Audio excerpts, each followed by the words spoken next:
So Trip Doggy, here's a quick one for them sick ones. So I'm gonna talk about this Ay Caramba 2 by Misfit Soda, but first I wanna go back to my last video.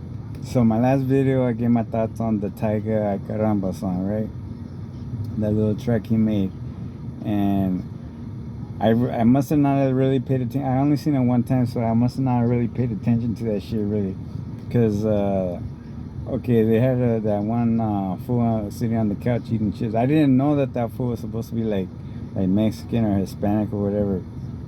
Thought that fool was black because you know when I seen it, you know he looked black and he had those big old lips like he did the Kylie Jenner challenge or whatever, and you know the nose like Michael Jackson before he started fucking up doing all that surgery and shit, right? So I didn't know that fool was supposed to be like a Mexican, like a lazy Mexican.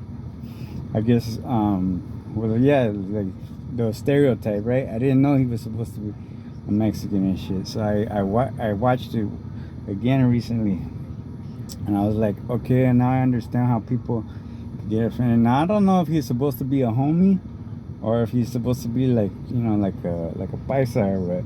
Because you know, if he's a homie, like most homies, like if they've been to the joint or whatever, they keep everything nice and clean. They don't have a fucking sloppy ass house. I'll tell you that much. Like all my family members, they all been to the joint and all that shit, and they fucking, you know, they're used to sal living, so they keep their pad clean, like everything organized, all that shit, right? So that shit's just like, you know, stereotype. They think like Mexicans are all dirty and this and that, right? That's not even true. And you know, like, so I kind of understand, yeah, okay, the tortilla chips and shit like that. Okay, now I understand why a lot of people are getting offended, you know. And I already know, like I said in the last video, he did it for the attention, and he got a lot of attention, you know. Everybody's talking about it, and you know, fucking, you know, which he reminds me of one of these cats that, you know, they like to clown around, but they don't know when to stop. You know what I mean? It reminds me of a situation that actually happened to me, this little incident at one of my jobs. I used to work for this company called NFI, right? And it's like a third party logistic company, right? And fucking I used to do forklift there or whatever. And fucking that company had more chiefs than Indians. Like, you know, everybody was a lead, a supervisor, or some shit like that, right? But there was this one time, like, somebody had fucked up on some labels, right? So they had stopped all the forklift operators because they needed to get this shit like fucking taken care of. So they needed all the help they could get. They got everybody to like relabel this shit. So fucking anyway, this fool, there was this one lead.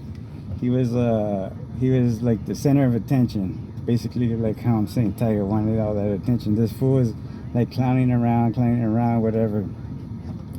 So, you know, he was passing out labels, and he had passed me labels. I forgot what really. I think I might have said something to him, and I don't know what he said, something along the lines of this dick or these nuts or some shit like that, right?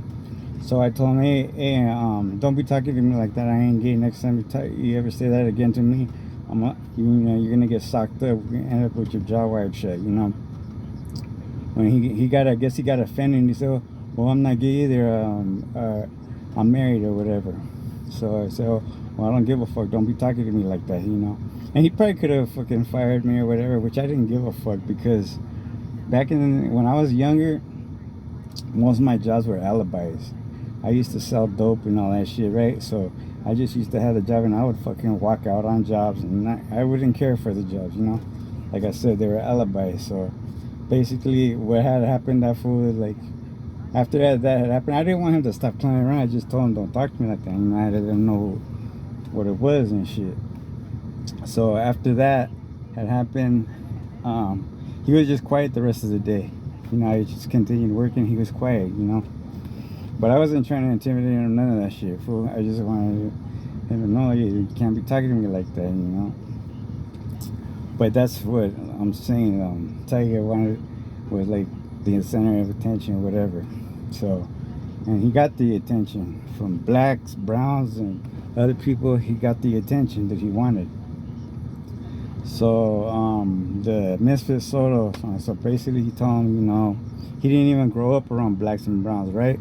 So by him doing this type of shit, he might have got a pass, which I doubt if he were to do that type of shit, because, you know, after the Go Loco, right, you know, after that response, that's basically when you say, hey, you know, not to do that shit no more, after all the responses he got from the Go Loco song. So he continued to do it, so therefore he keeps crossing the line, so he doesn't know where to stop. So that's where fools are coming, you know, feeling some type of way about this shit. So, you know, he got fucking Misfit Soda putting out this track, which he pretty much, he fucking popped him in the mouth, not physically but lyrically. Popped him in his mouth, fucking pretty much smacked him in the mouth with that track, and he fucking, you know, pretty much gave him a verbal checkada. So yeah, that fucking track's came out pretty sick. You know, if you haven't seen it, I recommend you guys go see it. Misfit Solo Caramba too. So yeah, he's letting him know how he feels on it, and, you know, basically that shit's out. Brown face, black face, any type of shit like that shit's out. So yeah, that's pretty much what I wanted to say in this video. To the next one, I'm out.